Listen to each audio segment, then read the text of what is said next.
going on, everybody? This is Brandon. This is Bryce. And I'm Mark. You guys know Mark. But welcome back to ComixKings. Welcome back to Weekly Wrap-Up. This is the comic book review show where we take the books that we read over the past week, we break them down, recap them, review them, let you know what we thought about them. And then we also will kind of talk about Venom that came out. We're going to talk about the What If. And we are probably going to speak to Kaare Andrews, who will be here in probably about 30 minutes to talk about a book that came out this week called Amazing Fantasy. Might be a sponsor, might not be. You never know. But thank you guys for being here. If you guys have a question or comment, leave it in the comment section so we can put it on the show. Let's say what's up to some homies in the chat right now. We got Something Wong in here. How are you doing today? We got Dave Collects, yes, and he read Omega Carnage, which we will get into, ASM 74, which we will also get into, among a few others. How was your Monday? BWG, that is my Spine Takes nickname. But yeah, my Monday was good. How was your Monday, Bryce? Stressful. Yeah. As this whole week is going to be until Thursday. I have 3 exams and numerous homework assignments due. Don't go to college, kids. It's a trap. No, I'm just kidding. Other than that, it's been pretty good. That's what's up, man. That's what's up. Stay on it. You know what to do. Get some comics in your downtime. How was your week, Legion? How's your Monday? It's good. It's really busy. It's been a busy week in general, but all good. All really good. I'm excited to be here. Me too. And oh my gosh, gotta take care of yourself. You gotta take care of yourself. What's up, Rudy? Screen. What's going on, Rudy Station, my friend? We got Stephen M in the house. What's going on, my brother Station? We got Digger Jim in here. That is the homie right there from the big old 301. That's Maryland right there. We got Fit to Be Red. Sounds busy. Yeah, bro, you came in at just the right time. But yeah, like I said, we're going to talk about a lot of books that came out this week. Bryce, you want to kick us off? Yeah. I'll just go ahead and start with the book that we were.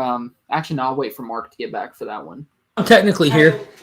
I'm technically here. All right, so might as well just start off with Robin, number 6, by Joshua Williamson, art by Gleb Melnikov, and colors by Luis Guerrero. So we're diving into Robin. We're diving into Robin right now. Yeah, we're diving into Robin. This is probably one of my favorite titles at DC right now, right behind Nightwing. Are you only reading 2 titles at DC right now? No, it's tight for my number 2. It's between this and Action Comics. Have you heard of a book called Nightwing? No, Nightwing's my number 1.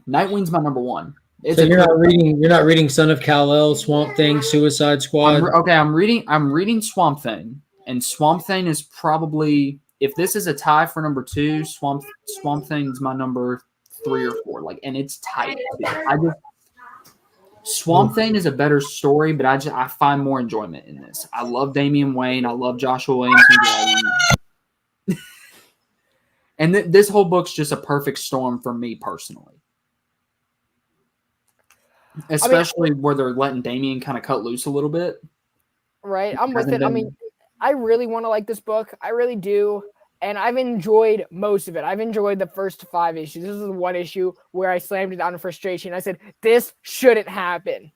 And it just made me so irritating of how they built up this whole plot and then just made a sharp left turn. But how would you dive into it? I wouldn't even call it a sharp left turn. It's more just like it felt more to me like a subversion of expectations where we thought we were going to get just a straight up action book, and we've gotten action, but now we're diving into mystery more, and we're letting Damian show his Wayne a little bit in his detective skills.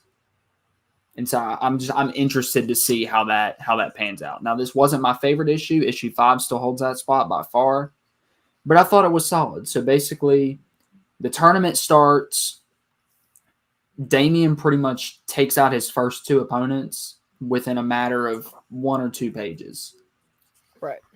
And so it's basically showing that as far as he's come as a character, if he's allowed to be, he's still impulsive. He still rushes through things in order to accomplish his goal rather than just sitting back and letting the goal come to him a little bit more. So he's definitely taken a step back since he left Bruce. But I appreciate that in character development because that's realistic. But anyway, we see the fights take place. We get a nice moment between him and Flatline after their respective fights because they both finished theirs kind of quickly. We see some aftermath, or we see some of the aftermaths of some other fights in the tournament, and we basically get kind of like a little group here. Damien almost kind of has his little assassin posse here that might play a big part. They're all rejects, Bryce. They're all rejects, exactly. It's basically the Outsiders. The movie, not Batman and the Outsiders. But yes, you have Damien, Flatline, Ravager, and Connor Hawk, who is still kind of at odds with Damien. Respawn is kind of opposing them a little bit. But we just get some really nice moments, all culminating in the start of round 3 of the tournament, and Damien kind of going off on his own to figure out what is going on with Mother Soul. Because as we've seen from the past couple of issues, everything is not how it appears with her. Right. I didn't like how they kind of diverted from the tournament fight. Like, we built this up for 5 issues. Now we're going into the fight, right? You have Flatline and you have Damien kind of bonding a little bit. And then we have Damien not getting along with, well, what was his name? The other guy. Respawn. Respawn. Or no. Is it Respawn or Hawk? Yeah, Respawn. Respawn and Hawk, but it was Respawn that he was really fighting, and then he just dips, and he's like the whole plot completely shifted to a brief conversation that took place in the Ra's al Ghul issue. But that's in this issue, though. The tournament's still going on. Yeah, but I would have liked to see that happen more so than Damien's like, okay, how can I really end this kind of a different way? I would have liked to see them actually play in that little battle arena. I would have liked for them to stick to the main concept of the book. And it's like, we don't have a lot of faith in it, so we're going to tell this story. But I know Mark had some different thoughts about kind of why they formatted it like that. And I kind of agree with him. So this it would make sense. What do you think, Mark? I have some different thoughts about this book as a whole. I've never read a story in recent times that matters so little to the bigger picture, to the story itself. They formatted this book in a way that just nothing counts. Nothing matters. And that just kind of bothers me. And I have a hard time even getting into it, really. It doesn't know what it is yet. Like, you have these kids like partying on beaches and having these little miniature self-identity crises and stuff.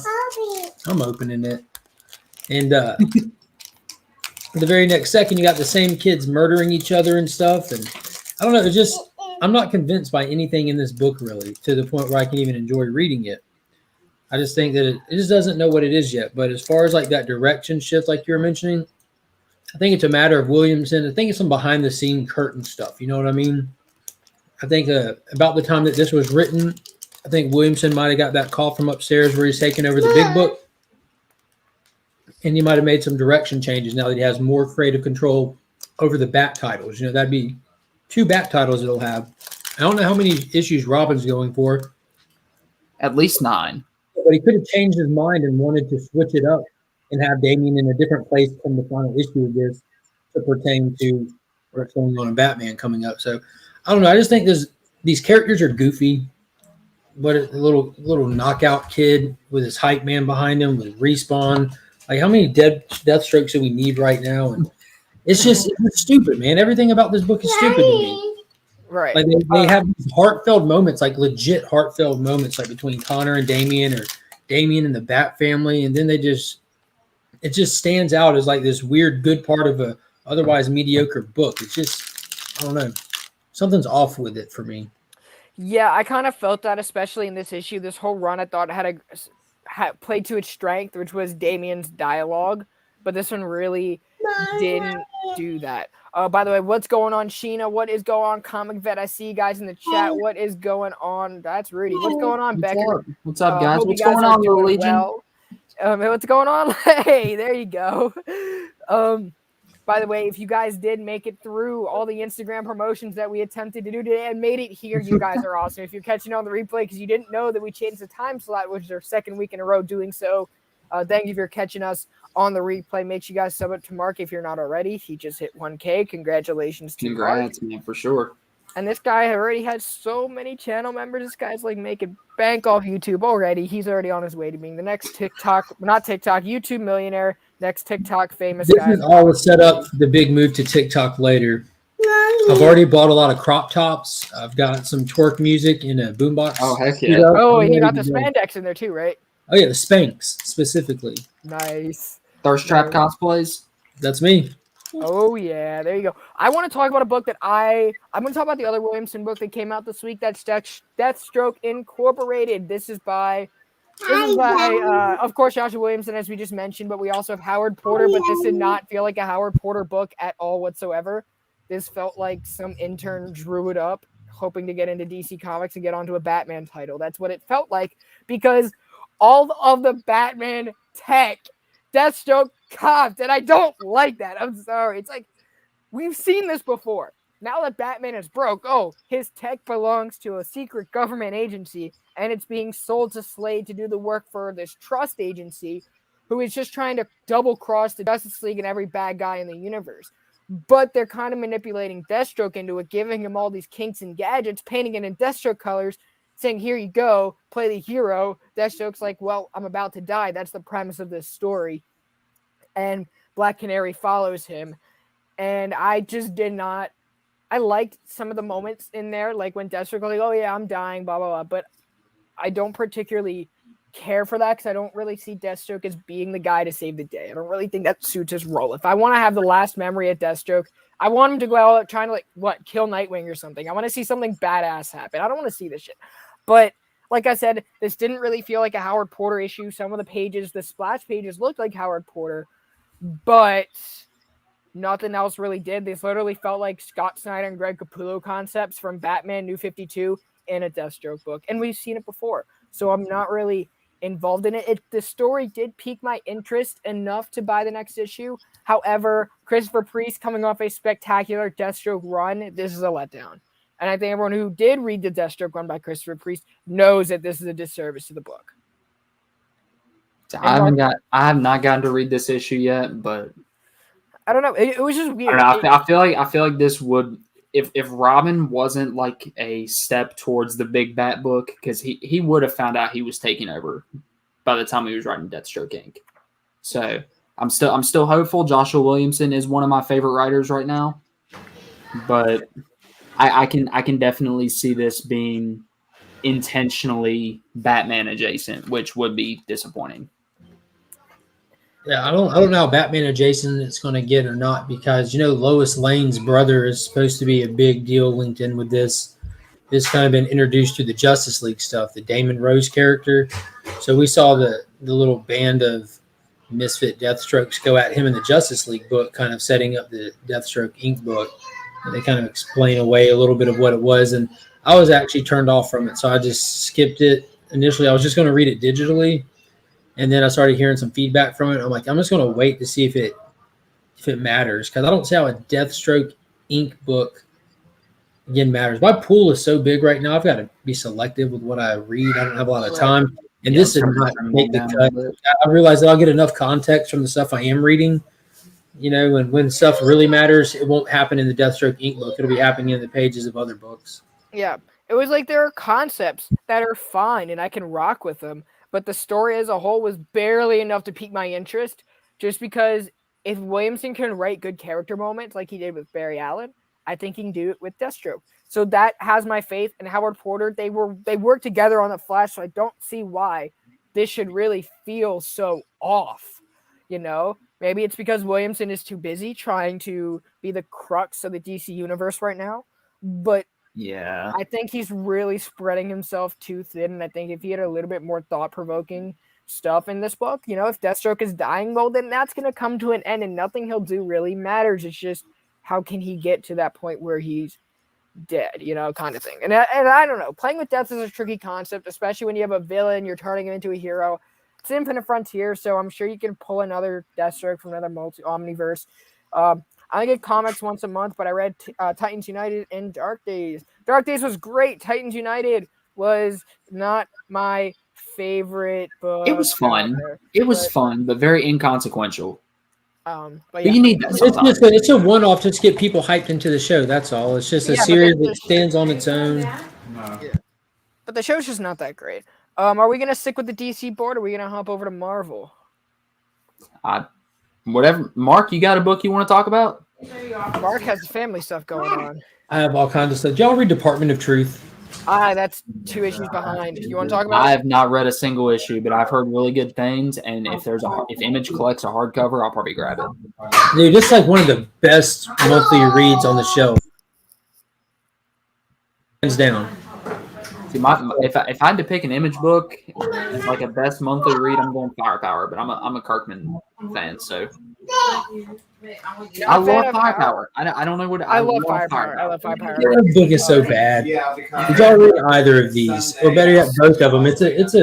It's a package. We'll get into them. We'll get into them as a package deal in a little bit. Okay. Not a fan of Howard Porter's art, at least in that DC Winter event last year. So that's why I didn't pick up Deathstroke. That's fairly reasonable. That's fair. Let's talk about a Batman book that I didn't actually think I was going to talk about until I actually read it, and I really didn't have a whole lot of thoughts going into this issue because it was a little stagnant. But this Batman Reptilian is by Garth Ennis, Liam Sharp. The whole premise is there's like this new reptile in Gotham, and Batman figured out who it is and where it came from. Now, this book is weird, and I don't mean weird in like a good. I mean like weird as in the concept and the thoughts like going through Garth Ennis's mind when formatting the story. It's such a Garth Ennis thing to do. If you guys are familiar with his work. So basically, we're seeing a Gotham character we have not been introduced to in a while. That is Killer Croc. We all love him from the video games. I know I did. Come on, Arkham Asylum, Arkham City. Come on. Yeah, Killer Croc. Killer Croc. I know who Killer Croc is, but I'm not familiar with the games. Okay, well, it was my chat. It was like part of my childhood. It was part of like my middle school days. You played those games, but I referenced The Last of Us, and you never even heard of it. You know what? We're gonna move past it. But anyway, so Batman goes finds Killer Croc, and he's telling him that this offspring, this reptilian offspring that has been tormenting everything, is Killer Croc's birth. Like, well, yeah, he finds him sitting there with like his birth sack hanging off of him in the chair, like in a nest. But so Killer Croc Reptilian is Killer Croc's Carnage? Yes. Yes. But here's the thing. It's not Batman. It's not the fact that it is the way Batman explains it and the way Killer Croc is so off-put by it. So yeah, Killer Croc has no idea what's going on. He's like, no, and he's like, yeah, I gave birth. Well, Batman is sitting there telling him, like, saying, hey, you gave birth. You switched your gender to a female, right? Basically. And, like, physically. Not like saying, like, not like you can't. Killer Croc is asexual. Killer Croc is asexual and changed his gender to a female and birthed this reptilian. And Batman is telling him this, and Killer Croc's like, yeah, there's no way. And Batman's like just explaining it to him in just the weirdest way possible. And just like you just get this image of it being birthed and just ripped apart from his skin. It's just weird. I'm telling you. It was wicked. It was very Garth Ennis. What's going on, Brian? Stage it, my friend. Oh my gosh. It was so weird, man. I'm telling you, it was like, and Liam Sharp on the art like really does it a lot of favors too, because of a lot of the stuff that you get little glimpses of what he's describing, and it's so dark and shadowed that you have to imagine the rest of the image that's on the page, but you can't quite see it, and it really just adds so much to it. You have to read this with a ring light, like hold your ring light over the book or hold your phone flashlight and just skim through. Because I tried reading this when I was like at work, but the lights were a little bit dim. I couldn't do it. But I just love just how weird this book. And I'll tell you guys, if you're gonna buy this book in an oversized hardcover, which we all should because it's gonna look great that way, this issue is gonna be engraved into your brain just as a what the fuck moment. It's twisted. It's Brandon, you ask who thinks of this stuff. It's the same guy that thought Preacher and The Boys were like, yeah, those are good ideas. Mm-hmm. That's Garth Ennis. I mean, Sounds yeah. like the guy that made I've Punisher relevant. never read a Garth Ennis book. That I know as soon as I see his This is a name great place to start. that it's going to be screwed up. Mark, you can't say that with this straight face. It is. Did y'all read this? I'm just going to ask because I know y'all didn't. I No, I didn't. didn't. You can go ahead and talk about it if you want I've heard to. good things. Go ahead, Mark. There's no reason to talk about it. This was the final issue. It was awesome. Calendar Man gets killed on A-Day. Mixpitalics comes and takes him from death pretty much into the fifth dimension, gives him his hat and his ability to realize that reality is all in little boxes, just like a calendar. You can look back at the last box behind you or forward at the box in front of you. And Jing Long Yang, or however you say his name, has done the most creative panel working, the way that he has this book structured since he took over the title, from the Autora IO run to this final issue. So you have Calendar Man literally swinging out of a panel, to two panels underneath him to hit people and stuff. It's just playing with the format in a way that I've never seen done before. It was fantastic. Yeah, that's a trade weight for me, just because too many Batman and Superman books just coming out constantly. Got to cut back on a little bit. Sure. But I've heard nothing but good things about this run. I've just heard that it's been solid, right? I haven't said, oh my gosh, it's spectacular, but I think trade weighting it is going to be easier to just see everything. Jim has a question for you, Mark. He says, what did you think of Mr. Miracle? I know. I tried to. These cats aren't reading good books, Becker. Oh, that was yeah. This was really good. This was really good. If you're big into new gods, if you're big into temporal displacement, if you're big into all kinds of stuff, this book has it all. This was a great issue. The first issue was really heavy-handed, but since then it's been just a non-stop thrill ride from start to finish, and they finally get into a little bit of omniverse explaining in this as well. Why does Shiloh not remember his own past? Why do people remember him and he doesn't remember them? Where's Scott? Who's Never? They answer so many great questions in this, and that was just a treat right there. Yeah, I was gonna grab that from the jump, but I haven't read a Mr. Miracle book yet, and I wanted my first Mr. Miracle book to be scot-free. This is a great jumping on point. It's the point of it. I might. How many issues? You can find out who Scott Free is, along with Shiloh Norman, who doesn't know. There is one issue left. It's 5 and 6. I'll probably grab the trade, or if they do a hardcover for that, I might grab it to read it along with my Mr. Miracle by Tom King. Oh yeah, have you read that yet? You haven't read that yet? Oh my god! I have it over there, but I haven't read it yet. Mr. Miracle is probably. I'm finishing Invincible right now. You only get to read Tom King's Mr. Miracle for the first time, one time, and you still have that to look forward to. I do have it to look forward to. I'm currently reading Invincible for the first time, though, and it's all right, you guys. So our special guest is here. Everybody, let's welcome him back. He is probably the best-looking creator we've had on the show. Movie star in the making. Let's welcome back Kaare Andrews. What's going on, my friend? Hey guys, sorry, Philip. I know you're watching, but so Kaare, welcome back to the show. Issue 3 of Amazing Fantasy came out, and everything's really coming together, man. I really enjoyed this issue. Thanks. Yeah, it's rocking along. We're the midpoint in your 5 if you have a 5-act structure, this is the reversal, and 2 acts to go, 2 issues to go, and we'll see if I can land it. We'll see if you can land it. Well, how can you ensure us that you are going to land it? Because I know it's going to happen, but how can you ensure everyone else that you're going to land it? The only way to know for sure is to buy it. Even if you read it in the store, you'll never know. You'll never know until you own it at home, reading by yourself. That's the only way. Reading by yourself in your studio, in your bed, while everyone else is watching TV, watching football. If you read it at the store, you're getting pressured to buy it, though. You can feel the guy at the counter just watching you, seeing if you're going to buy that book, and just sitting there trying to read it. Yeah, this is the problem with not having comic books sold at 7-Eleven anymore. When I was a kid, you could steal a few stories while you're shopping around. Not take it home. Steal them with your eyes. Oh yeah. No, I've done that at my LCS. I've flipped through a book. I've read. I think I read a whole issue of Justice League. And I was like, yep, I'm dropping it for my bullets. That was years ago. But, man, so we're dealing with Storm kind of coming in, bringing everybody together. We got a nice little moment with Uncle Ben and Peter Parker, and then Captain America coming in to kind of be the leader in this situation. How about you kind of recap what happened in this issue for us? Well, this is the issue where, we have all the different tribes of the land all set upon one another for no real reason other than their different tribes. This is totally a fantasy story.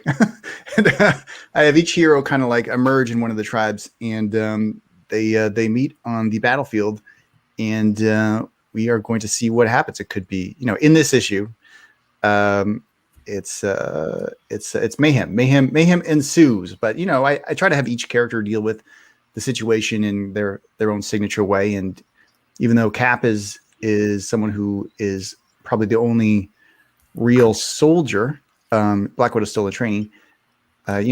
He of course is the one that is calling for peace in this issue. So as any real soldier, a good soldier would, you train to fight so you do not have to. So that's kind of what happens, and then just things explode. So right, because obviously that call for peace doesn't happen.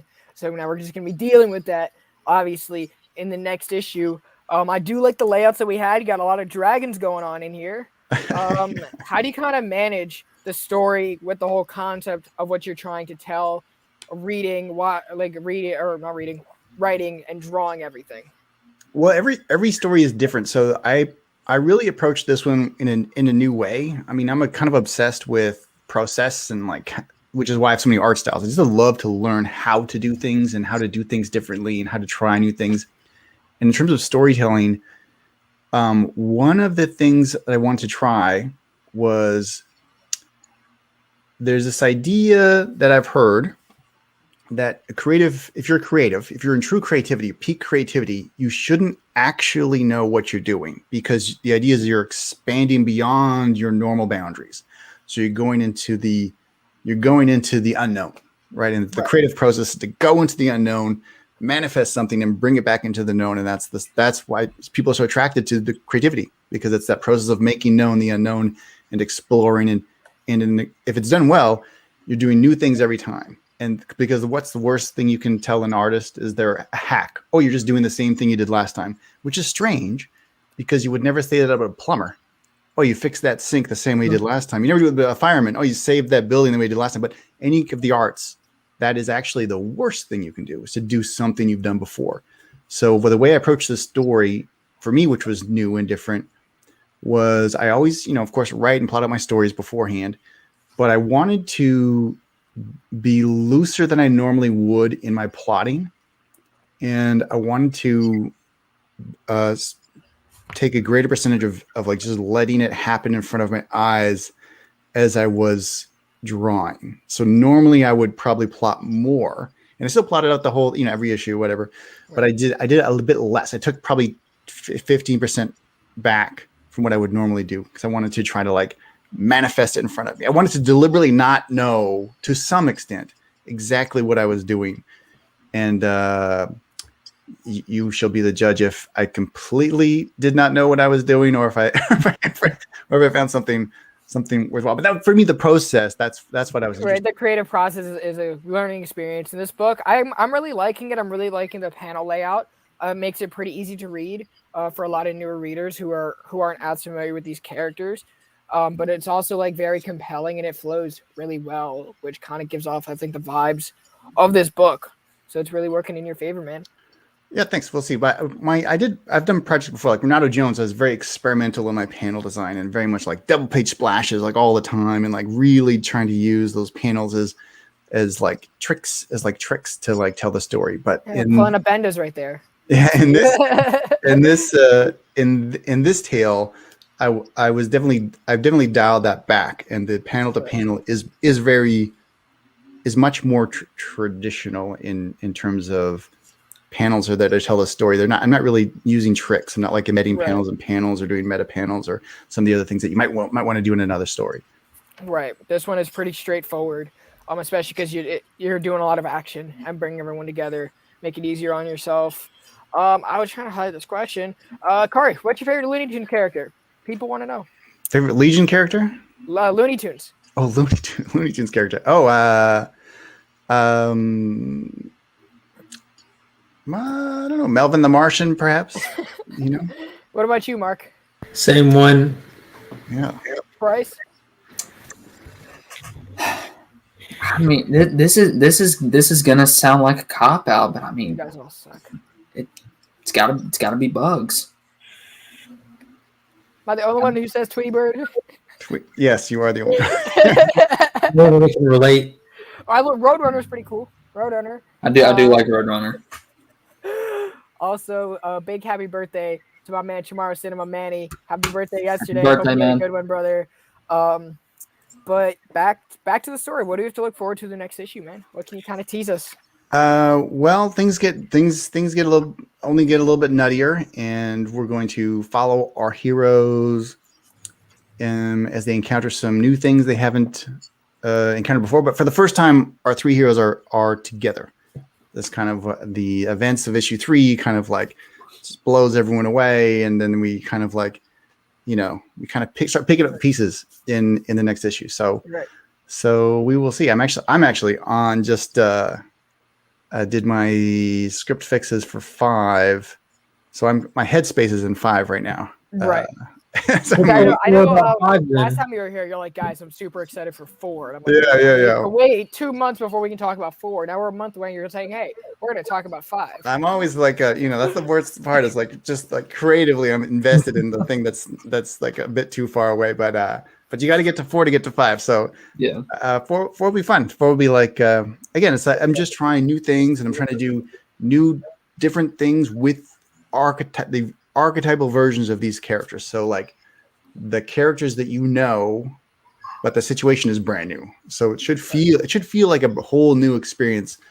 Like it should feel like something that is both that but in a new way, which is kind of what I'm trying to do all the time with my art. Right. And kind of seeing how some of our Silver Age characters can adapt to these situations, but still act in a way that is true to their origin. Yeah, I'm not even treating them as Silver Age characters, because I guess Spider-Man is a Silver Age character. Cap would be a Bronze Age, or not Bronze, Golden Age, character. and Widow would be probably a Bronze Age-ish. So, but I'm more treating them as like these are the archetypal versions right now. So they're not supposed to be like retro versions that we're doing retro tales. These are just like plucked out and put into a story right now. So it's like, if I was doing a Bruce Lee story right now, I would just choose, I don't know, Game of Death Bruce Lee, and just like pop and just like invest in him now, like today. Like that's what I'm trying to do. And yes, I did make Cap super swole. Oh yeah. Because I like my heroes tough. I'm a fake Spider-Man then. He's scrawny in this. He's scrawny, but he's wiry. He's wiry. He's very wiry. That's Yeah. I've definitely been enjoying this. It's kind of a mixed bag for me right now because of the situations and the characters that you chose, and it's just so new to me that I guess I'm still getting used to it. But I feel like if I sat down later on after all the issues that came out, reread them all at once, that this would be one of those stories that would stick in my mind for a while. Yeah, I think I really do appreciate that. Here's what I think: if you like bought 5 copies of each issue and read the series 5 times in a row, and then 3 of the trades, you might start to appreciate the majesty a little more. And Now you know the secret, Bryce. I do know that Kaare, and you can buy all the incentive variants. And all the variants, yeah, and all the variants. All the variants. I've been buying variants since issue. I'm gonna have to go back and get the A covers now. Here's what I think is really funny. What I think is really funny is, and this is neither here nor there because it's just what our art is, just intention, and then you just do a thing. But a few of the I try not to read too many reviews, but you want to be aware of how things are being received. And I thought part of the funny thing is I've heard a few times that it's just such a different tale for Marvel right now, when my original intention was to create like archetypal versions of these characters. So I thought that's an interesting reaction to use these archetypal versions of these characters, and then maybe it feels like a bit of a departure from Marvel of today, which I thought was kind of fun, kind of interesting. Hey, it's definitely fun for sure. Absolutely. So people are saying that you departed from Marvel, like their characters, basically. No. I am No, like what? Like recapturing. Recap. Oh, I've just heard a few things like, oh, this is such a strange book coming out from Marvel today, is what I've heard a few times. I like this question. Are covers traditionally painted or are they digital? It depends on the cover. So the A covers of Amazing Fantasy are all digital because the look I was going for just asked for digital tools. You know, It looks like the old like Men's Adventure sci-fi paperback covers from the 50s. yeah, it's a very like Frank Frazetta inspired look, like more, not necessarily him, but also just that era of Pulp Fiction. So like I do, like when I do the books, I often do the title design and the treatments, so all the text stuff. So all the text on those covers I did, and I did them to kind of recreate the look of the era of fantasy. But the reason why I had to do that on the computer was because I was trying to take that thing and then do a new version of it.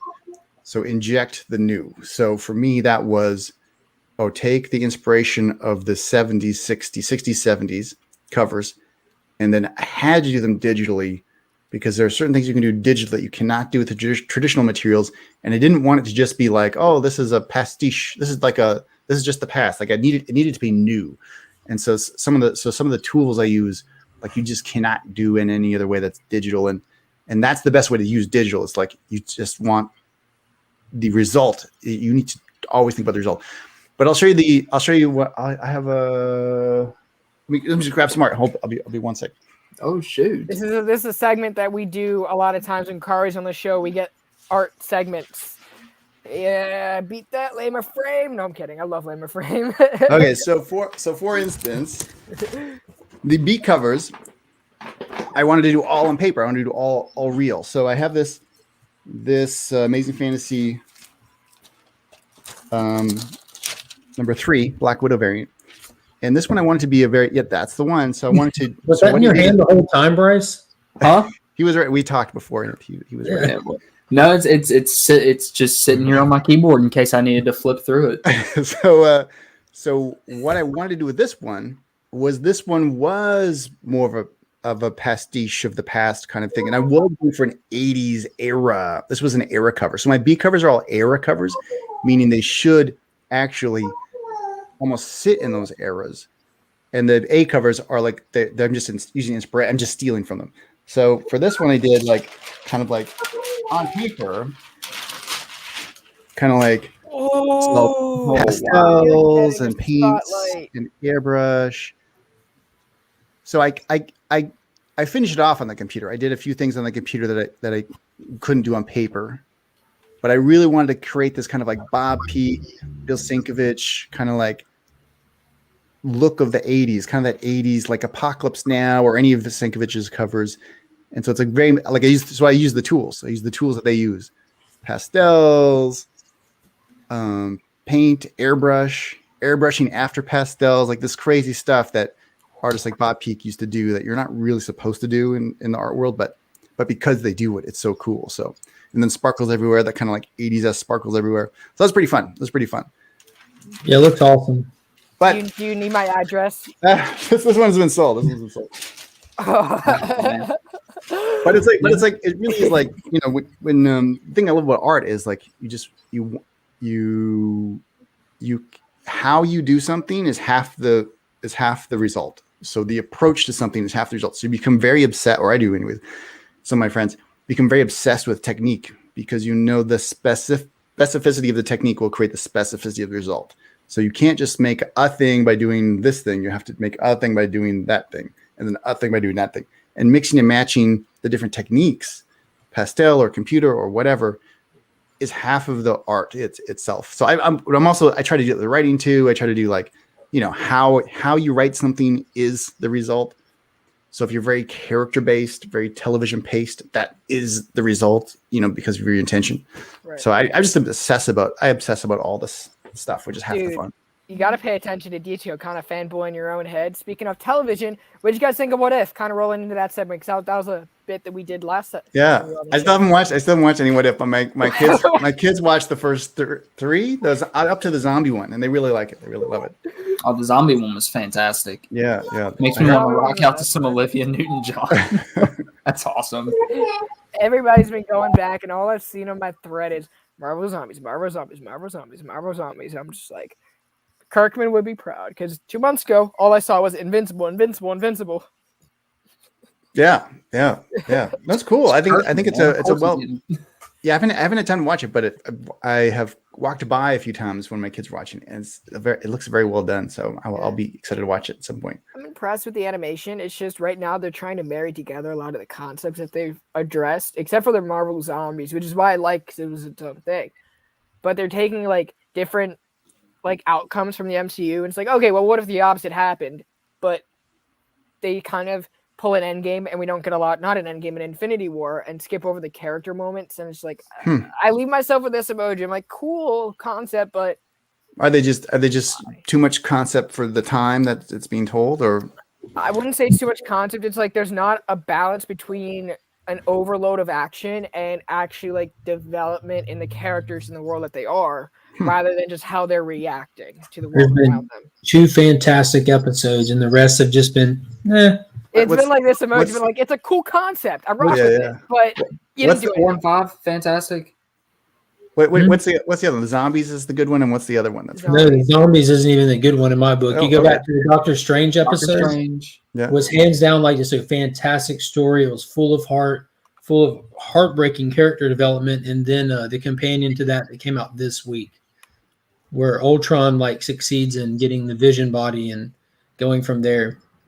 Well, this week's was also kind of a continuation from the Thor one, right? Almost. I like the Thor. I like the Thor one. I actually like Party Boy Thor. Yeah, Ultron showed up at the end of that one. Yeah, was it that one where he showed up? I thought that was the Wakanda episode or something. All right. We have Fit to Be Read saying, Bryce, there's great comic shops here in DC. My son just picked up He's picking up some manga. Nice. Some manga. Fit, if you're in DC, hit me up, bro. I'm in the area. So I'm assuming that if he showed up at the end of that, you can just chalk that world off to a loss. And then Taylor saying, what if it's trying to walk a fine line, trying to please the fanboys? Well, you spelled boys right. I like it. While not altering to non-comic readers. Yeah, I think that sums it up. I think it's also like they're doing this weird like meshing of aiming for a younger audience and then hitting like these random episodes like the Zombies. It's kind of hyper violent for what you've seen in the other episodes, or the Doctor Strange one, which I don't see how a kid would be too interested in sitting through that story, which it's mainly just story. So it's kind of like they need like one of those like TV Y7 or TV 14 on every episode, so you kind of get like a reading of what to expect, at least content wise, because they're very, very all over the place. Yeah, I'll have to ask my kids because my sons that watch them, they're pretty young. They're like 8 and 10. Yeah, the 8-year-old was like, the Zombies one was awesome. They're made for them. My 3-year-old watched the Zombie one. He's about to be 4. He watched Zombie one and laughed the whole time. Oh yeah. He's like, why is Cap eating him? Like, he's hungry, buddy. He's like, ha ha ha. Yeah, I just watched Suicide Squad 2 with my 5-year-old, 8 and 8-year-old and my wife. What did you think of that movie? And what did they think of the movie? Oh, they thought it was cool. What did you think? Yeah. Well, I just was like, oh, I don't know if I should be watching this with them. That's what I was thinking half the time. But I clipped that one with my son. I let him watch King Shark tiptoeing through the bushes and num that guy, and he thought it was hilarious. Yeah. No, they weren't scared. They weren't scared at all. They weren't scared at all. It wasn't like a scary movie, just kind of like hyper violent. So yes, yeah, it was wicked. I enjoyed it a lot. It was fun. It was a lot of fun. Yeah. Can we just say it's one of the best DC movies that has come out, and it's Suicide Squad. Yeah, there's nothing wrong with that. Well, it's James Gunn. James Gunn's pretty awesome. Yeah. Right, one of the best Marvel movies that came out was the first Guardians of the Galaxy. You know, that says a lot. Yeah. You don't have as much expectation on these characters. You can do whatever you want with them as long as it's quality. There's, you're not holding on to these memories of the past or who is this character supposed to be. They can define them in real time for you. Well, I'd also argue that James Gunn wrote the best Zack Snyder movie, right? Dawn of the Dead. Oh yeah, that was Zack Snyder's first big film, and I think his first only film. No, I think it's his first film. I think before there was commercials. That was a big start. And then James also wrote the first Scooby Doo, which was better than it should have been. But yeah, he's way good. better than it should have been. Looks like you guys are in the same boat too. Yeah. Listen, that's like. Hello, terrible dad. You're either a terrible dad or you just have a lot of faith in your kids. Like, hey, I'm trusting you to watch this. And do not tell your mother. Yeah, do not tell mom. Well, what's worse is we watched the week before. We watched the South Park movie with my kids because they really wanted to watch it. Overboard. It's even worse. It's even worse. It's like, did he start God. singing the Uncle song to you? I don't remember the Uncle song, but oh man, it's rough. yeah. Oh man, the Canadians saying, what was it, Terrence and Phillip? Yeah, no, yeah. I just don't remember how the song goes, but yeah, the whole movie's pretty bananas with Saddam Hussein and the devil and all the crazy. The craziness. I forgot. I want to find out how it goes here. No. They would never like it. Well, I think that's so. Oh, we also watched Dodgeball a few months ago, and it's just that's a good one. That is a good one, but they would never make that movie today. It couldn't exist. There's too much like taboo in Dodgeball. There's too much taboo in Dodgeball. It's like so. It's such a strange. The Office couldn't exist right today. Yeah, none of well, a lot of those episodes are already getting pulled off their platforms for The Office. Yeah, you guys are naming stuff I have not seen. You haven't seen Dodgeball?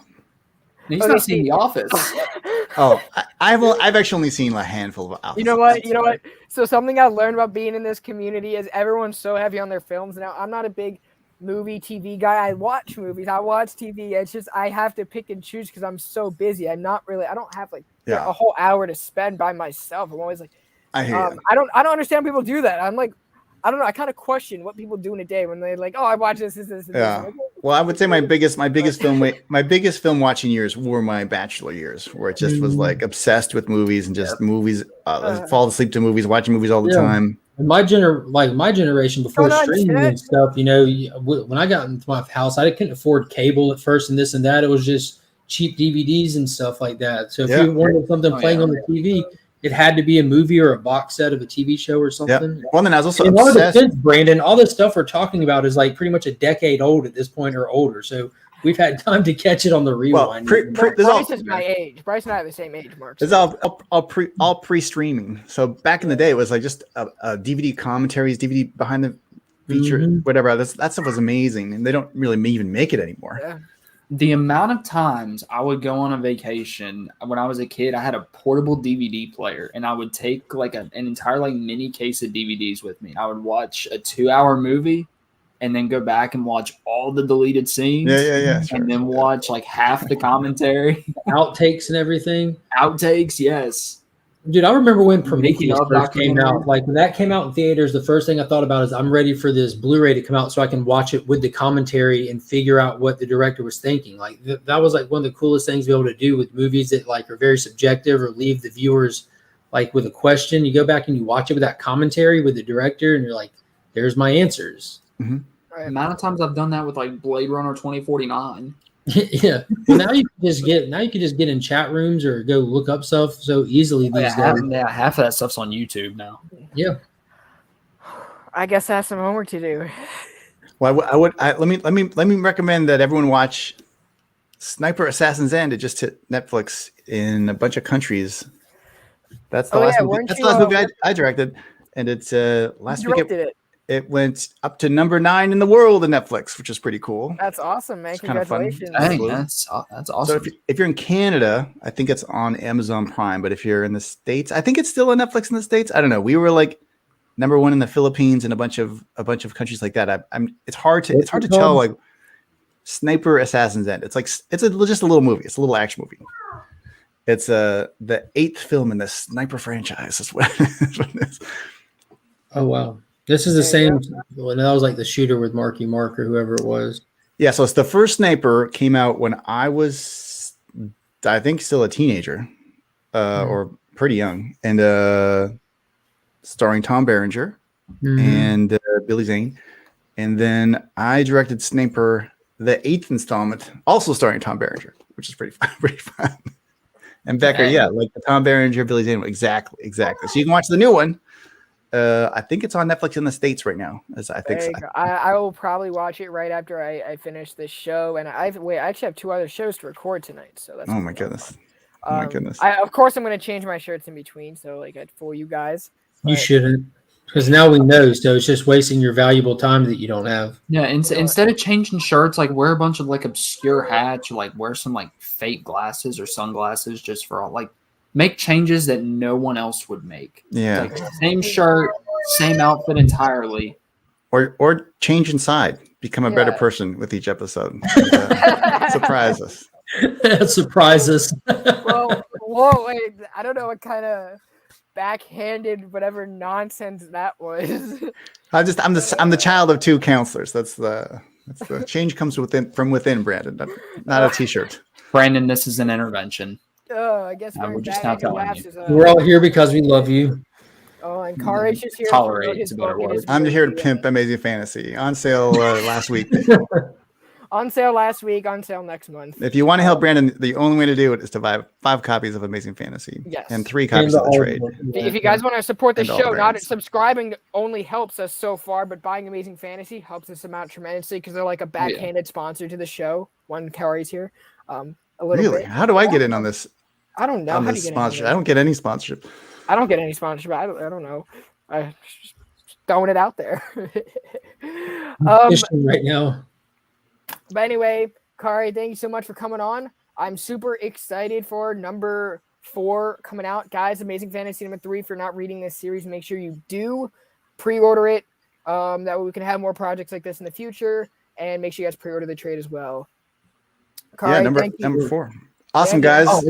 You know if there's going to be like a hardcover edition of this, or there is some kind of collection. I don't really pay a lot of attention to how it's released, but there was some, and there's a collection, but it's some fancy collection. I'm not sure if it's hardcover, but there's some like oversized, or I don't know, some kind of weird fantasy. That's what I was wondering, because a lot of times with those you get like the sketches and some of the scripts and stuff in the back. Here's the cool thing. The cool thing about the collected version was I have confirmed this. I don't with Marvel, so it should happen. But I did after I started writing and drawing Amazing Fantasy, Marvel asked me if I wanted to do like a 0 issue basically to promote it. And so we did a 0 issue, and Marvel released it on their subscription thing, Marvel Unlimited, but as a kind of webtoon style scrolling comic. But I drew it so I could reverse engineer it into pages. And so all that art for the 0 issue should be in the collection that's coming out, and all reconfigured back into actual comic book pages so you can read it traditionally. So there's an extra story that will be in the trade. It's for free if you're a Marvel Unlimited subscriber right now, but it's if you don't read it, you can still enjoy the tale. It's more of an extra accessory, an add-on, an enhancement. It won't change the story itself, but it will add to your like an old school DVD. It'll add as like an extra short film or whatever. Yes. Is Uncle Ben supposed to look like Dan Slott? Yikes.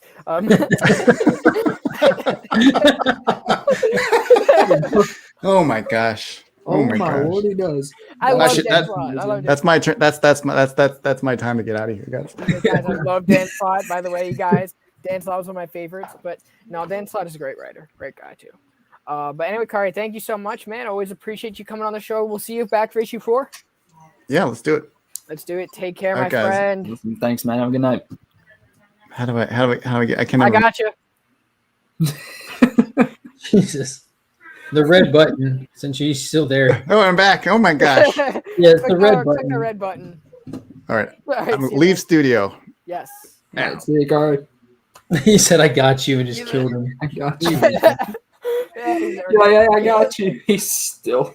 DJ Lynx is in the building. DJ Who's Links in up, the house. DJ? 62 Lefty, Blues I missed, Aggressively Relaxing, Fable. Who else did I miss in here? That JT, what's going on, brother? Free Energy, what's going on, my man? Missing Link, I saw you popping in. Taylor, I highlighted you a little bit. Chet Scotland in here. And I believe I am caught up on that. Let's handle. We haven't really talked a whole lot about Marvel books other than Amazing Fantasy. I kind of want to fix that. Yeah. With a you know what? Let's talk about Thor number 8. Let's talk about Thor number 8. This is by Al Ewing, Villanova on art, who I'm not too familiar with, and frankly, I don't want to be familiar with after this issue because it wasn't a great art issue. It was a very great story-heavy issue. And as a big Storm fan, I love seeing her role in Arakko right now, kind of dealing with all of the leaders of the Iraqi people and kind of merge them together with Krakoan society, also dealing with stuff with Abigail Brand. Storm is really just trying to balance the whole government between Krakoa's sword and Arakko for the betterness of the cosmos, because we're done with the last annihilation. We're done with all of that, and now it's just time to really dive into what Arakko is going to be involved in, and how Storm handles that is very great. It's very true to her character, and Al Ewing just introduces a lot of concepts, and this is a big expansion of Storm's power with controlling the weather and really manipulating the people around her, being the amazing leader that she is. And this is a highlight of Storm that honestly I can say we haven't really seen since the Bronze Age. Her dialogue, she's just so sly. She's very straightforward about it, about really everything. So I really, really appreciated this issue. Bryce, what did you think about it? I really enjoyed it too. To be honest, if this was more than like a filler one-shot kind of story, I wouldn't be as into it because Abigail Brand is the main draw to this book for me. Right. But for a standalone Storm issue, I really enjoyed it. The art was kind of a mixed bag for me. I really enjoyed the backgrounds, the landscapes, and the colors, but I wasn't a fan of the character drawings. To me, the faces kind of looked a little bit wonky, and some of their expressions were, I don't know, it just looked clunky at times. Right. But other than that, I really enjoyed it, and I'm looking forward to seeing how this book continues going forward. Al Ewing has continued to do the cosmic Marvel genre extremely well, and I'm excited to ride this out. Right. I know Mark didn't read it. No, you paid me to read Inferno, not Sword. Sword is worth it. Sword is worth it. Not a lot of the X books have been great as of late, but You Sword can is say one that, of them. Yep. Bryce, you want to handle Thor? Want to tackle that for us? Oh, heck yeah. So Thor number 17. I know a lot of people are kind of mixed on this issue. I really liked the character moments, especially between Thor and Freya. And Angela was really well written, in my opinion. Something I'm hesitant to admit, but I've never read any Spawn. So this is my first exposure to Angela. And so I really enjoyed her character. So this is basically an Asgardian family reunion, a dysfunctional one at that. And, I really enjoyed the art, especially the color work in here. I thought it was an enjoyable read with some very necessary character moments for Thor, all culminating in what's going to be going on in the next issue and maybe the next couple of issues with sort of this mystery route of where is Mjolnir. Right. So Mjolnir did get stolen. I don't know. I kind of felt it weird that Thor's sister is coming back, and that artwork. I wasn't a fan. I think that it was very established that Angela was going to be a pivotal character from the jump, just because of the way that she was formatted. Was like, okay, she's important. So for me, there wasn't a whole lot of foreshadowing. This book is really just riding its course, and it's just waiting for Donnie to kind of give it that boom that the first few issues had. I don't know. I'm not feeling let down, but I'm feeling like it's getting dragged out. Now I have patience, so I'm going to give it. I'm going to stay on this book. Obviously, I've had every issue, but this isn't the strongest piece of the story. Hopefully, it can lead to something bigger where it kind of elevates it a little bit. But as for a single issue, didn't really move the plot forward. It just gave us those kind of moments of what Angela, her headspace is in all of this, and what Freya's headspace, and how Odin will never change, and Odin is just going to be a stubborn old bastard, basically. Well, I mean, after Prey, you kind of need a little bit of a lull for a little bit, otherwise, especially after a divorce, Mark, what'd you think? You didn't like it? You didn't read it? Thor? Oh, yeah, I don't read Thor. Nope, you don't read Thor. All right, let's switch over to DC book. Do you care if I talk about an independent real quick? Just want to. Yeah, go for it. Talk about indie. We haven't talked indies in a little bit. Yep. Yeah. Crossover number 8. Banger issue. Right? Okay, a lot of people were down on this, but I really enjoyed it. This definitely moved the plot forward. Like Banger issue. this probably answered more questions than well, I wouldn't say answered more questions in like issue 6, but this probably answered more questions in the first 3 or 4 issues combined. Yeah, it did more world building in this issue than like any other 3 issues combined. Like pick any 3 from the first story arc, it didn't world build this much. Oh yeah. So basically, we get a previously. This was funny in my opinion. Dude, you can't start without the first 2-page splash, man. You got to Right? give some credit to that because that really set the tone for the book and like what kind of fun we're about to Every have. single page of the first 6 issues. Yep. On a splash page. Yeah, it says previously in crossover, and you turn the page to the entire run. Go get it. Go get it. Other than issue 7, because Chip Zdarsky went on his meta trip, which was really fun. Which was really, really fun. Like for sure, for sure. But we find out that we actually get a glimpse at this narrator that we've been seeing for the past 6 issues. And we see how he's kind of like drawing out his own comic book in a sense. This book is very meta, and I love it. One thing about me, I love meta in just any capacity. That's why Community is one of my all-time favorite shows. It's meta. And that's the main draw to this book. So we get some answers there. We go back to where we left off at the end of issue 6. We find out that Ellie, who's our main character, is a comic book character. Are we not going to talk about what Donnie said about, sorry about the whole Zdarsky thing? That wasn't supposed to happen. Really what he's saying is, I am so sorry that the one issue I didn't write in my book was the highest selling issue of the whole series. I mean, okay, I'm not going to say it was the best issue. I still think issue 6 was the best. But issue 7, I mean, if you're going to have any... 7 was the best. 7's second best for me. 7 is second best for me. But that's... Do you think that was Chip Zdarsky that they finally showed who's locked up?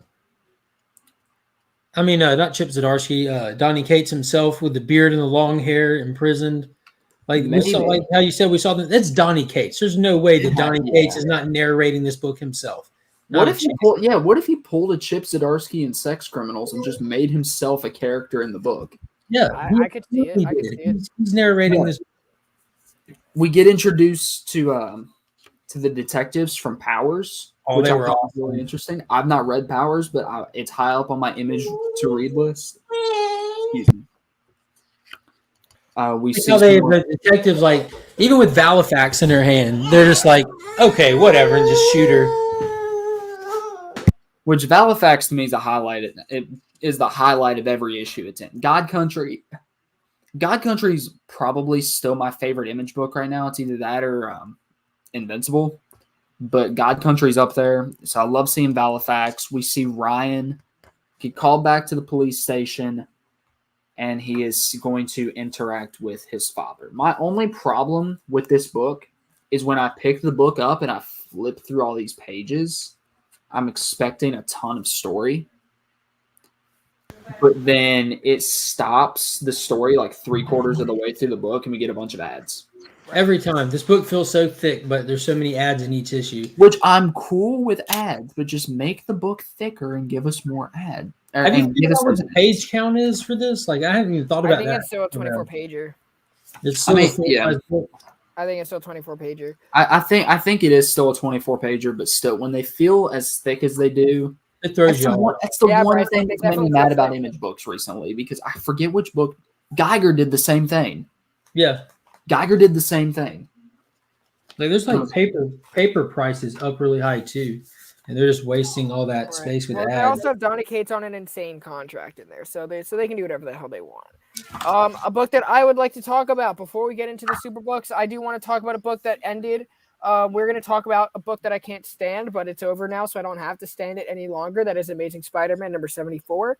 It's by Nick Spencer, Mark Bagley, Carlos, Z. Carlos, Ron Vieira, Carlos Gomez, someone Neves, someone, and Alex Sinclair. A lot of people. So, okay. This book takes a lot of concepts from Spectacular Spider-Man and Amazing Spider-Man from the 80s. It's also saying, okay, what didn't you like about Brand New Day? Let's erase it and make something better. Except after reading this, most people who are reading Spider-Man prefer Brand New Day. That's saying something. Okay, something that came out of Brand New Day was since past, right? And undoing that, so instead of one kindred, there are two kindreds. The whole point is Norman Osborn returning never happened. It was a clone of, not Norman Osborn, Harry Osborn getting reborn never happened. It was a clone of Harry, okay? Because Norman said, "Hey, I'm gonna sell Harry's soul to Mephisto," but Harry's not coming back because it was a clone. So Mephisto created Claire and Gabriel, who were the two kids from Gwen and Norman, right? They ended up being kindred. Now, if I'm sounding confused at any point whatsoever, that's because Nick Spencer has told this tale this way. And okay, and I'm gonna get to my overall thoughts, but I'm gonna break down this non-biased 100%. They gave Harry a clone saga. Yeah, they gave Harry a clone saga. Try to undo Brand New Day, but we actually prefer Brand New Day now. And so the two clones are kindred sent to torture Norman, Mary Jane, and Peter, the people who surrounded Harry's life. Okay. Now there was a Reddit article that had like a bunch of unfinished plot lines that Spencer left in his Spider-Man run. I thought it was hilarious. I'm not going to read them now, but essentially that's the story. There's kindreds, and they came out just to harass everyone and to undo a lot of things that we wanted to forget about Amazing Spider-Man from the early 2000s and the 80s that were just stories from when Harry died and Spectacular 200, right? So he was definitely just playing off of Peter David, Michelini, and everything going on in Brand New Day right before the slot run. So he really did not clean a whole lot of things up. I think he just made a bigger mess. And I think that he just created a whole lot more confusing. Now, Mephisto was the whole hierarching person that we never really saw, only in a few pages, never really built up. Because Mephisto was behind he was behind Brand New Day. He was behind erasing everything. He was behind changing Spider-Man's secret identity, right? Or hiding it again. But what did he do? That is the reason why Peter Parker and Mary Jane were not married, because they had a kid that eventually trumped Mephisto. The thing Mephisto didn't realize, or Nick Spencer didn't realize when writing Mephisto, is you don't need to be married to have fucking kids. Anyway. That's not what my grandmother told me. Wait. I thought kids were a result of marriage. You get married and then married. Then after the wedding night, you have a baby. Or you can just pull a crocodile, man. Whatever's in Killer Croc. You can just pull a Killer Croc and just do it yourself. Loki did it first. But anyway, Norse mythology, Loki did it first. But anyway, right? So Mephisto bet on the champion being kindreds, right? Because he didn't choose one champion, he chose two. That means Doctor Strange on the other side of the gambling table, right? And the whole debacle over Harry's life, or Harry's soul, or the clone Harry's soul, had two champions, and he chose Peter Parker and Mary Jane, because their love together just trumps everything, and Spider-Man can do anything as long as he believes in Mary Jane. Now, yeah, it really just tried to clean up stuff that was left a mess, but it just didn't. And when you look back at this whole 74-issue arc, what are you going to go back and read? What stories are memorable enough that will give you none of them to read? The Nothing. ones before he came on the book. Yes, thank you. So, well, maybe the first volume. The first volume was actually pretty decent. I will give him that. But the Superior Foes volume from like 26 to 32 wasn't bad. What's up, Sebastian? So I asked myself, was this book worth it? No, it wasn't. This run was not worth it. It didn't do anything. The plot was very rushed at the end, to the point where he needed to have 3 artists drawing a 24-page book. Come on now, that's a little... Plus Mark Bagley drawing the event. I'm sorry, but... If you ever need to sell a Spider-Man book, just get Mark Bagley. What's up? What's up, Legion? Becker's comment. I successfully avoided reading ASM since one more day, and you are ruining that right now. Oh, man. Well, you're not reading it. You're listening to it. If you were asked to explain Spider-Man's history for the past few decades, it was so embarrassing. Now it's the devil is mad and his kid is the chosen one. This is way better. I mean, but how we got there, how we got to the end, does not justify the 74 issues plus with all of the tie-ins and BS that we went through to get there. Because Kindred ultimately fell on its face, and this was more of a scapegoat. If this was your grand plan to slowly undo stuff, then you should have kind of built that up over time instead of really just bringing everybody in. And This is this is the rise of the Skywalker, or whatever. That like you had that wasn't the original plan for the third movie in the sequel trilogy. They just had to retcon 2 recent movies as best they could. Like, that's all that happened here. The last minute emergency plan change retcon. Right. Oh, and we had a lot of backup stories. I only read the Ben Reilly one because I had a headache from reading this anyway. But yeah, the Ben Reilly one seems fun. It's by Zeb Wells, and it wasn't. Are y'all excited for 75 next week? I am. I actually am. I think it's going to be a breath of fresh air. I think the first arc, it's going to be very much like the Wally West format, and you have to tie him to what we hate in order to make him grow forward. So you're going to get a lot of clone saga bits that you're not going to enjoy, but it is going to be for the betterment of Ben Reilly as a character. We already saw some of that being hinted at and what they want to do with whoever he's involved with. I don't know her name because she was very irrelevant to Spider-Man at the time when I read it originally. But what's her name? I don't know. Someone gross, but not someone. Sometimes a month is just too much for this book to be coming out. But yeah, this book is over, right? And we can just look forward to hopefully a better creative team. Yeah. And that awesome Gleason cover that's coming as well. Yep, I agree, Becker. That's fair. I agree. But remember when everybody thought Spider-Man was like Marvel's most relatable character, and now the devil shows up in every one of his runs? But I don't know. It was weird. But yeah, it's over. Those are my thoughts. You guys know I have not liked it from the beginning, but I'm not going to harp on it and give it a lot of hate because I know people did enjoy it, like my good friend Big Herm Station. But Herm, we talk about this all the time. It's like an auto response. But yeah, let's get into some Superman. Go ahead, Mark. Which one? I mean, like, it's hard to even separate the two in my head at this point because it's been almost a week since I've read them, and they go so hand in hand with each other. All right, Superman Son of Kal-El number 3 by Tom Taylor, art by John Timms. I got this nice and ugly cover, because the collector in me is like, I really enjoyed looking at this cover, and it'll look perfect in my long box. I'll never see it again unless I actually want to pick it up. Well, the collector in me says to get cover A so that the trade dress matches. When I go back and flip through my runs, they look like a run and not like a dollar bin. So I usually only get A's most of the time, but if it's like a really good B, then I'll remember this. If it's a really good B, So this was great. This was a great issue with them working together in the beginning. Again, like right out the gate, they started out with the amazing father-son dynamic that Tom Taylor proved in this issue he can do just as well as Philip Kennedy Johnson does in the main title.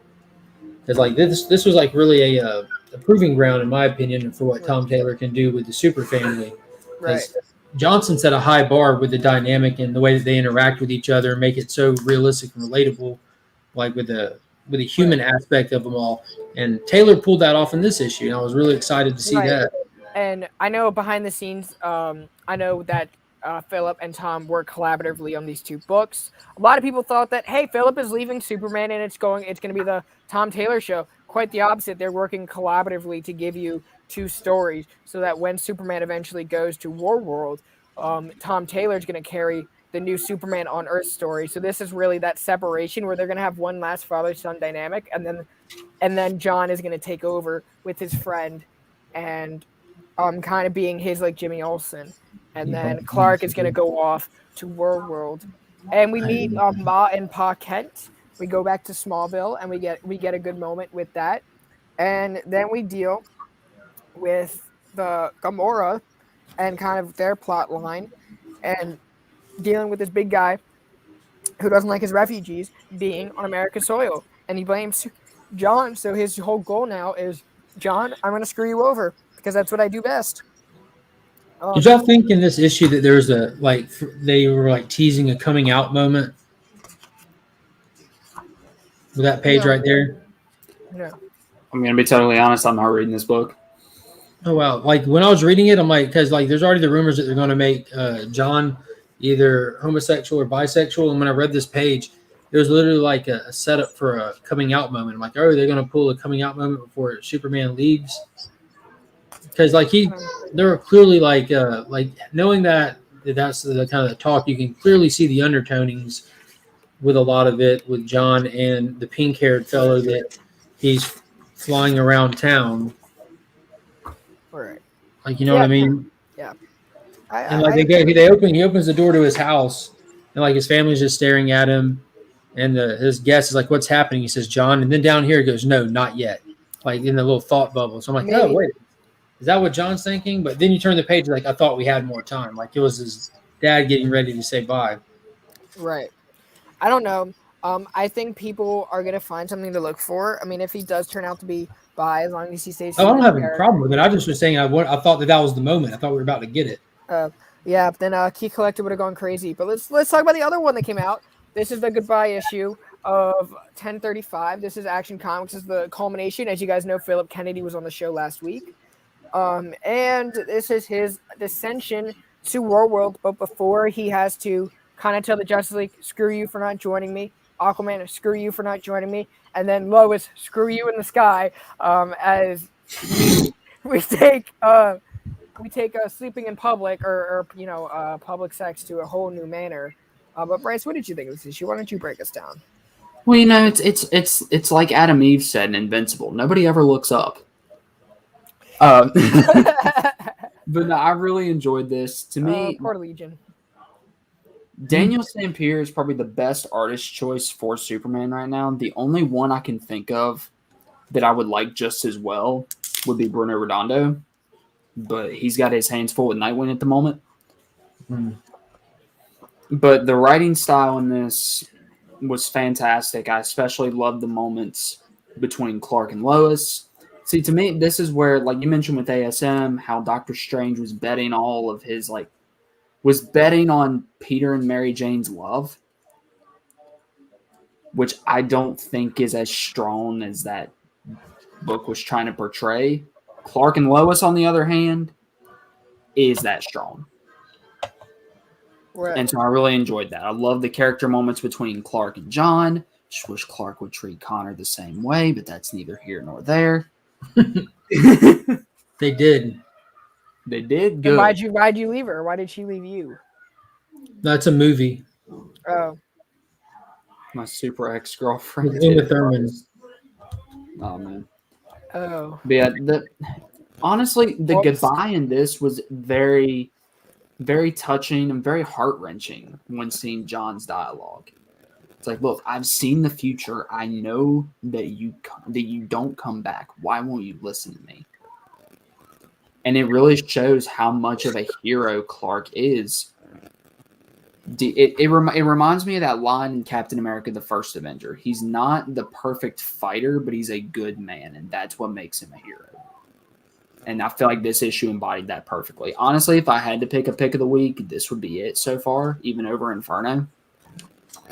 Just because this is probably one of the best character issues with Superman that I've ever read. It was good. I like when he projected to Warworld and gave his threat to Mongol. That was awesome. That was a tough scene. What's up, Melvins? I got some Henry Cavill vibes from that for sure.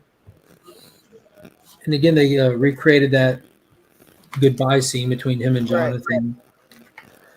Right. There's inconsistencies. I don't know if y'all noticed that. Inconsistencies in the artwork with the way that Jonathan's suit's being drawn from one title to the other. I did see that. I noticed Aren't they giving him like a more classic suit? Yeah, he's got it in Son of Kal-El, and then in Action he had his suit, the one before his dad gave him the suit.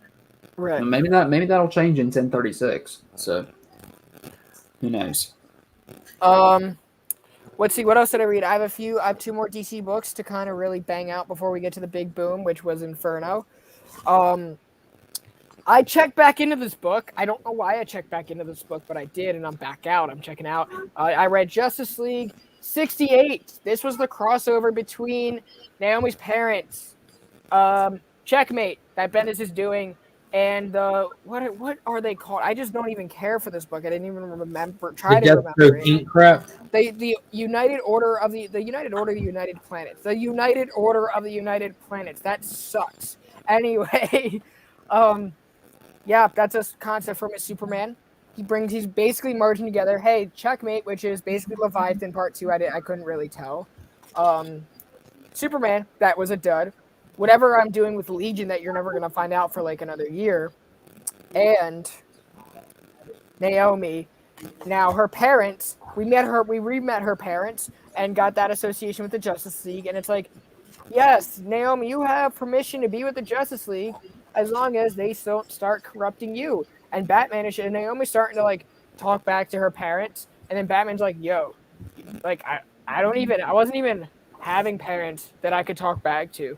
And it's just like not fun. And it's like, this shouldn't be a Justice League book.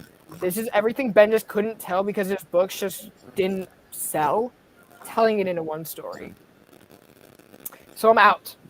It's a shame, really. Justice League should be one of DC's top books. Well, here's the thing. This felt like classic Bendis. This felt like classic Bendis in the way that he's working his dialogue. It's just like you're working with two young characters, mixing them with different age groups, and you're mixing not too many different personalities, but different variations. Like, Naomi's parents are really too new to really associate with the Justice League like that. And no character on the Justice League should ask their parents for permission, can I be on the Justice League? That shouldn't really happen. Next. I read Batman Detective Comics. Oh, you were done. You didn't read Justice League Dark in the backup like that? Oh, I did, but it's a shame. It's a shame that that's what we're getting instead of whatever the crap is before it. Yeah, I stopped buying that book a long time ago. If they collect Justice League Dark, I'll buy the trade. I can't justify spending $5 an issue for 10 pages. For me, Justice League hasn't been that bad as you're making it out to be. Like, if you just jump back in it for this issue at the cool off after a story arc finished in the last issue, it's a bad representation of what this run's been so far. This run so far, like, I read the first 4 See, issues. they went 3 issues straight fighting Sinmar. Like, it was badass. And we brought back Sinmar? That's not. Sinmar didn't go anywhere. He got temporarily held. And that's what I'm saying. Like, you have no context from that issue you just read whatsoever. That's where your review's coming from. You missed every bit of it. This is literally them standing in the rubble of what was left. You didn't even see the confrontation between the Order of the United Planets and the Justice League. You just saw the piece coming together at the end of it. Like, it was not a bad little kickoff for Bendis, who's basically done an intro story arc to this new team dynamic. Her parents being there wasn't him forcing them in there to try to reintroduce people to a failed run. It was putting her in context to be on the team, period. Like, that was a, not belittling your take of it or everything. That was a bad example of I think you can still achieve those purposes without it being a Justice League book. Well, it is a Justice League book, though, but it shouldn't be. That's the thing. Justice League shouldn't be a Justice League book? I don't understand. Brian Michael Bendis could achieve this same story in a Naomi season 2. Well, it's not Naomi focused. It's a Justice League book. You're just referring to the specific scenes in a book that Naomi was spotlighted in. Other characters were spotlighted all through it as well. No, yeah, you're right. They were. You didn't even mention the Damon Rose part of it. Like, that was the biggest part of the book, was the Damon Rose piece in it. Okay. I'm just saying, the primary part of the book wasn't even Naomi. It was Damon Rose. I didn't enjoy it. It wasn't my read of the week at all, but I wouldn't dishearten people from checking out Justice League based on that issue right there. That's fair. I know when I dropped it, it was just because maybe I dropped it at the wrong time too. I think I dropped it after issue 64. Bro, that 3-issue Sinmar fight was insane. Maybe I'll have to go back and reread it. Just read the 3 going into this, because again, this is just like an epilogue. That's all this was. That's fair. I know when I was reading it, I didn't care at all, and those were his first few issues. Yeah, that was just. You're starting a series after a hiatus in a future state, and you're starting with a completely mixed up team with no context of how they even got together because of the events of Death Metal. There is so much continuity building that you're going to have to do from that. So it's been just kind of a light They did that little revisiting Naomi's homeworld with like the first 4 issues is just like a light intro back into it. And they use that I could like take to your point, like revisiting Naomi stuff because he wants to do something with Naomi. But dude, once they got back from there, they had to hit the ground running. I mean, Sinmar, we've only seen so little of Sinmar, but that's a really wicked character. Such a cool design, like the whole concept of him, where he's from. Like it's. I'll have to go back and read the character. trade. I'll have to go back and read the trade. I'm open to it. I read Yeah, Inferno I'll check it for out you. again, for sure. I'm not Yeah, gonna be a dick. I'm not gonna be a Inferno dick. for you. and You can do I'm it for shut me. it off because it's. I also read Inferno for you. All right, Detective Comics. This by Dan Mora and Marquio Tamaki. It is by Dan Mora. It's by Marquio Tamaki, art by Dan Mora. As much as I like it to be by Dan Mora. Dan Mora's art is killer. Dan Mora's art is killer, but the story isn't as strong as it was the first few issues. Like the story is very mediocre. I would say. It got hit by the tie-in, the tail of the tie-in. You know, it's a curse. Yeah, but it was still very mediocre 2 issues before this when we had Victor Bogdanovich on it. Yeah, the Bile story arc was just kind of dumb to begin with. Right, and this is kind of the revival or the respawn of the Vial kind of branching out of Future State. That's all you need to know. And I'm not here for the Vial because how Vial was defeated in the first place was because Batman is Batman and he's going to win. Yeah, that was just that's like, yeah, it makes sense. He's going to kick him in the face. He's going to no. But it's like how Huntress got him out of that jam. Thought Huntress was the one that got him out of that pickle. It was Huntress in the first arc, but then the Vial was like a little mini story arc before we got to Huntress got her out of the Mr. Worth fiasco. Yeah, that Vial fiasco. Because remember with Mr. Worth, he got brought in there with Penguin in their kangaroo court, and he got infected with the Vial, and that's when Huntress came in. Yeah. But Huntress was there kind of that whole arc, and she was honestly one of the highlights for me with that. Yeah, definitely. Huntress is great, yeah. Huntress, the way that Marquio Tamaki wrote Huntress is almost like, I want you to write Birds of Prey more than I want you to stay on this book. I think Marquio Tamaki would write a fantastic Birds of Prey story, or maybe even if Batgirl gets her own series, I would be down for Marquio Tamaki to write that. I think she writes women better than most people, and the concept she was introducing in Gotham is something we've never really seen from a character like Huntress, like even females in Gotham and how they view Gotham. We've really very consistent writing too.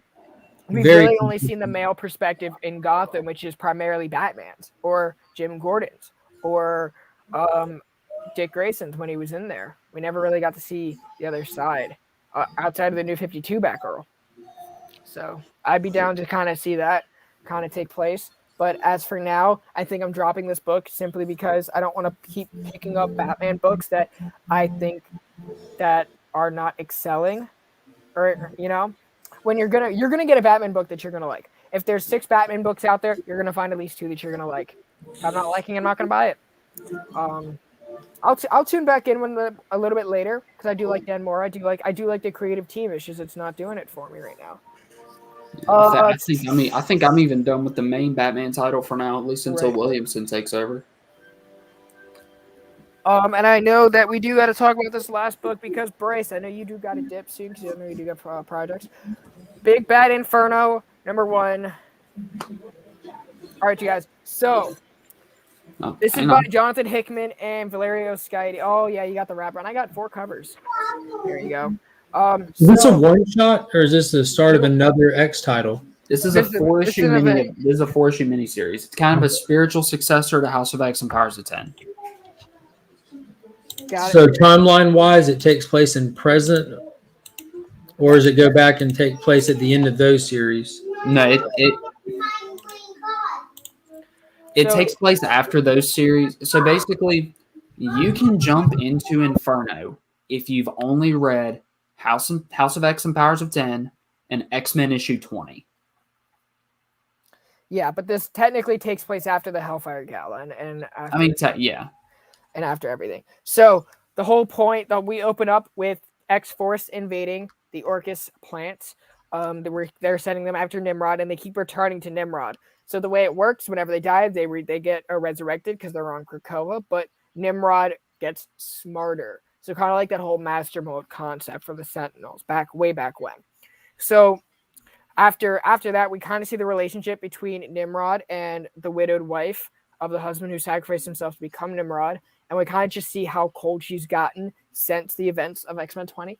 And we kind of catch up with that. We get a lot of cool bits in here. We get a lot of cool character moments and iterations that we've seen crossing over from titles. Hickman does a great way of writing them as what the other creatives have.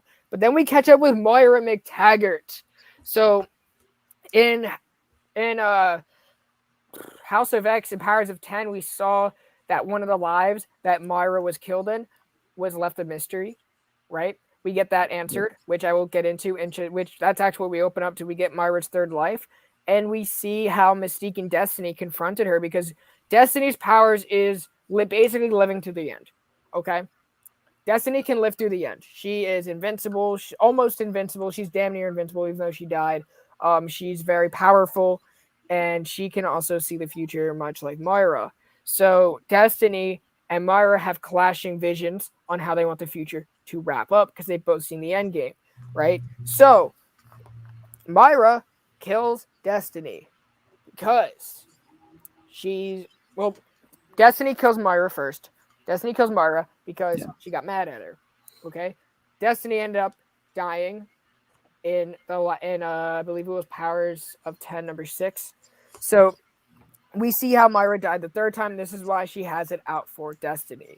Okay, so then we kind of flash forward to present day, Moira's 10th life, and she's kind of out and about, kind of living the life. Charles and Magneto are trying to figure out, okay, Nimrod's back online, so what do? We are not going to listen to the one who's really seen the end game, but in trying to prevent Nimrod from coming online, the inevitable happened. Nimrod came online, and they're arguing about what to do. And Moira's like, yeah, I've seen this whole thing unravel. Come on now. And so she's like, we're not letting Destiny back. She's like, we're not going to let Destiny back. That's the one thing we're not going to do. We're not going to let Destiny back. But maybe that. And so then the whole plot line of Mystique will burn the place to the ground will come in. So they said, hey, we need to redo the Quiet Council. Okay. Scott ends up stepping down. Moira's getting pissed that no one's listening. They end up kind of listening and saying, yeah, we're not going to do that. We're just going to let her do what she's doing. And then we figure out that that Cerebro got taken. Bishop gets promoted. Cerebro gets stolen, and Destiny comes back. Okay, so much happens. Someone resurrected Destiny. So Destiny kind of comes back, and Mystique's like, yeah, now shall we vote on who gets to stay, who gets to leave? Because Mystique is like, yeah, motherfuckers. That's literally Mystique. She's like, mother. So that's Inferno in a short breakdown. That a lot of stuff is going on in this book. A lot of stuff is going on. Honestly, we could probably devote a whole show to this issue if we wanted to. Yes. Mark, what'd you think? Yeah. Okay. As somebody who had no context whatsoever for this book, this is not a jumping on point at all. No. But I wasn't lost for like the first half, to be honest with you. Just like, I mean, it was easy to pick up on the context with Destiny coming to Moira, however you say it. And I kind of picked up on like the whole, like, I kind of remember after I started reading it that she's like a mutant now and she's like immortal and all this stuff. So I picked up on that context, and that was really cool, like the way it was setting up and everything. And when she got Pyro to come in and burn her and all that. And then when we get to wherever we are, like in some other land with all the X-Men and stuff, and they start talking about setting up their court and promoting people and shifting, I immediately my brain turned into mush. I'm like it becomes all politics. It's all like inner X-Men politics and stuff, and I had no context. So I'm reading through it, but it was just overload, complete overload. Right. But it was a well put together book from like a writing standpoint and everything. So I can definitely see like all that positive feedback I was getting. And, but yeah, it was not a jumping on point. I'm very happy you checked it out. Yeah. To make you want to go back and read House of X? Well, actually, I had all those books. I got rid of them a while back. But I don't know. To be honest with you, it's kind of the same thing. Like we hear people talk about they're intimidated about trying to jump into comic books because they have no clue where to start. Because this book has obviously gotten too big for its own britches. There's way too much going on. Like with the stuff with Nimrod, with him like doing the assaults, trying to shut it down. But Myra, with Destiny, with the whole secret count. There's so much going on. This is just an X title inside of a bigger universe.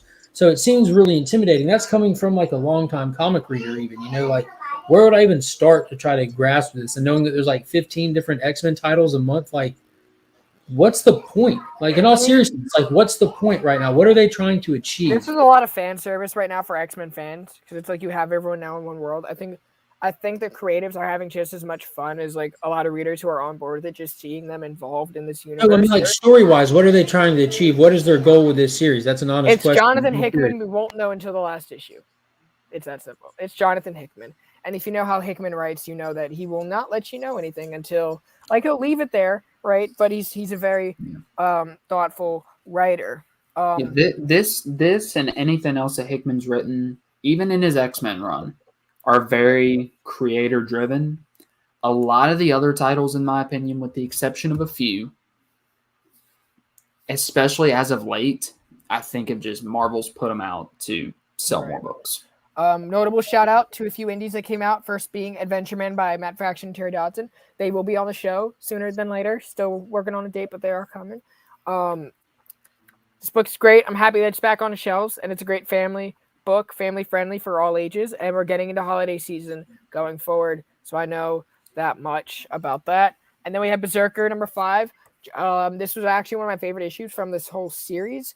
I felt like a book that kills people constantly. It was very harmonizing, this issue. Killing people, harmonizing, pick it up. They humanized them finally. Yeah, they did. And they actually gave you a reason to give a shit about this character and this book. Something is Killing the Children, number 20. This book continues to be... Don't listen to this guy. This book continues to be one of the better books in comics, and this issue gave you a lot of background on Claire and the whole reason behind why you have different masks and different roles in the House of Slaughter. Also sets Tynan up to succeed in the House of Slaughter series that will be hitting the shelves in October. Who up to succeed? Who? Erica? You said it sets who up? Oh, okay. Yeah. So for me, I do not recommend anybody buy these books off the shelf if you're planning on reading them. If you're planning on collecting them, fine. If you want to read this book, do not try to read this book on a monthly basis. It was not written to be a monthly. Yeah. It is the only book that I've ever read in my life that I enjoy as a trade and despise as an individual floppy book. This whole issue was nothing but a conversation on a bench. It moves no plot forward. I don't care if you're going to sit there and say, oh, they told us what this color mask is for. Dude, just a few short books ago, we were complaining about how a book was bringing in someone's parents and referring to a past story. Like, this gives you nothing per issue. Nothing. The plot hasn't moved forward in, like, how many? 5 issues now? We've gone nowhere. But as a whole, when you read all those in one sitting, which you can do because there's not a lot of content in each issue, you actually get a good fluid issue. It takes about 5 issues of this book to create one issue of a normal comic. And that's my only gripe with it. Love the story. Love the story. It's a fantastic book. Honestly, I don't know how it's outselling Once and Future, because I think Once and Future is immensely better. Pure spec is outselling it. That is it. Yeah. This, again, it's not a bad book. It's a horrible issue by issue, though. I would love to see somebody do something with Once and Future, though, particularly Netflix. I think Netflix should be all over Once and Future. I think Once and Future should be an animated. I could see that. I could see that. If it's going to be live action, it has to have like a budget bigger than the U.S. national debt. I know I've used that joke before, but it's true. Other than that, announcements for ComixKings. We're having Danny and Dan Wetters promoting Arkham City this Saturday at 12 p.m. Eastern Time. I will be throwing up a graphic shortly, probably tomorrow about that, or the next day. Looking forward to that one. Yeah, me too. Other than that, other interviews. Patrick Gleason's going to be coming. We got the Fantastic Girl. What's going on? How you doing? We got Patrick Gleason. Patrick Gleason coming. We got Matt Fraction and Terry Dodson, like I mentioned. We got Jim DeMatteis, Chris Claremont in the pipeline. Steve Orlando. We have a lot of stuff coming. On the Creators Corner sides of things, which I know that brings in a lot of attention from everyone else. Not a lot of people know about this show. But I'm thankful for everyone here, 100%, because this is one of our flagship shows on the channel. Mark, what you got going on, brother? Same old, hanging out, talking about comics. Come hang out, talk about comics. yeah. You know. And pissing people off to one day at a time. No, man. Oh, I'm kidding. I love just like Mark. I like to be honest with people. I'm sorry. What is my dog doing? She's like being Superman, weird. I've heard that is really good. I'll probably sit down and read it all at once, though, because it's only. Did you watch the movies? I've seen the first one. That's all you need. That is all you need. This is so good. Oh my god. I'm not in that. I've been going hard on some indies recently. Seven Secrets has been really good. It's going on a hiatus, but that last issue. Oh my god. I'm reading it in trade. Yeah, that's not a bad idea either, because that's another one that Taylor takes his sweet time, and then the final issue of each story arc, you just the cliffhanger too. The freaking cliffhanger. I love it. Yeah, that's what I'm saying. It's not a bad idea either, because, dude, I don't know how many people jumped off of Seven Secrets at about 3 or 4, and then I'm like, you didn't read 6? And you can't expect people. I mean, that's not a good argument, like, hang in there till 6, you'll be sold, and they will be, but still, like, you should still be selling people by 3 or 4, though. Right. That's a weird strategy. Anyway, you guys, that is today's show. Thank you guys for coming in and hanging out. I'm sure you'll see Mark somewhere else. Maybe next week we'll have him back. If you're invited. Yeah. Take care, you guys. Have a good one. Thank you guys for coming by.